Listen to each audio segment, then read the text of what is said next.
की हे सगळे सोयरे जे आहे हे कायद्याच्या कसोटीवर अजिबात टिकणार नाही। झुंडशाहीने अशा प्रकारचे नियम कायदे हे बदलता येत नाहीत। तुम्ही 50% जे तुमची संधी होती ती तुम्ही गमावून बसता। तूर्त असं वाटतंय की मराठा समाजाचा विजय झाला असं वाटतंय, परंतु मला काही तसं काही पूर्णपणे काही वाटत नाही। एक तर अशा रीतीचे झुंडशाहीने अशा प्रकारचे नियम कायदे हे बदलता येत नाहीत। आम्ही सुद्धा शपथ घेताना आम्ही काम करू without any fear and favour, कोणाला न घाबरता आम्ही निर्णय घेऊ, कोणाला फेवर करणार नाही अशी शपथ आम्ही सगळे मंत्रिमंडळाने घेतलेली आहे। आता ही जी आहे ही एक सूचना आहे, नोटीस आहे, याचं रूपांतर नंतर होणार आहे। 16 फेब्रुवारीपर्यंत जे आहे त्याच्यावर हरकती मागवण्यात आलेल्या आहेत। महाराष्ट्रातील ओबीसी समाजाच्या आणि इतर समाजाचे जे वकील असतील, सुशिक्षित असतील, त्यांनी या सगळ्याचा अभ्यास करून या अशा प्रकारच्या हरकती ह्या ताबडतोब पाठवण्यासाठी प्रयत्न करावेत। लाखोच्या संख्येने हरकती सरकारकडे पाठवून द्यावं। ओबीसी समाजाच्या सर्व कार्यकर्त्यांनी सुद्धा या हरकती अशा प्रमाणे पाठवाव्यात की जेणेकरून सरकारला सुद्धा लक्षात येईल की याची एक दुसरी सुद्धा बाजू आहे आणि दुसरं सुद्धा काही लोकांचं मत आहे। माझी विनंती आहे त्या सगळ्यांना की नुसतं जे आहे एकमेकावर ढकलून किंवा चर्चा करून होणार नाही, तर प्रत्यक्ष कृती करावी लागेल।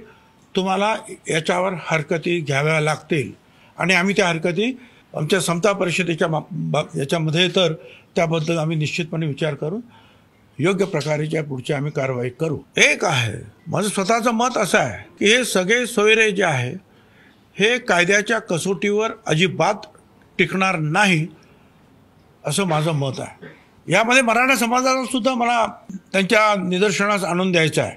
हे ठीक आहे की तुम्ही ओबीसीच्या 17, 18, 19% जे काही आरक्षण शिल्लक राहिलं आहे त्याच्यामध्ये येण्याचा आनंद तुम्हाला मिळतोय, तुम्ही जिंकलात असं तुम्हाला वाटतंय, पण तुम्ही दुसरी एक बाजू लक्षात घ्या। या 17% आता जवळजवळ 80-85% लोक येतील। म्हणजे शेड्यूल कास्ट, शेड्यूल ट्राईब तर वेगळे आहेत, पण हे 54% आणि तुम्ही 20% जरी म्हटला तरी ते 75%। हे सगळे जे आहेत एकाच ठिकाणी येते। EWS खाली तुम्हाला आतापर्यंत जे केवळ 10% आरक्षण तुम्हाला मिळत होतं की ज्याच्यामध्ये 85% आरक्षण, त्या 10%मधलं 85% आरक्षण मराठा समाजाला मिळत होतं, ते आता यापुढे मिळणार नाही। ओपनमध्ये जे उरलेले 40% होतं त्याच्यामध्ये तुम्हाला परत आरक्षण मिळत होतं, ते सुद्धा तुम्हाला आता मिळणार नाही। म्हणजे एकूण 50% तुम्ही खेळत होता। 10% EWS आणि उरलेले 40%, या 50% तुम्हाला संधी होती, ती संधी गमावून तुम्ही, आणि तिथे दुसरं कोणच नाही आहेत त्या 50% शेड्यूल कास्ट नाही, शेड्यूल ट्राईब नाही, ओबीसी नाही, जवळजवळ 74% समाज हा तिथे नाहीच।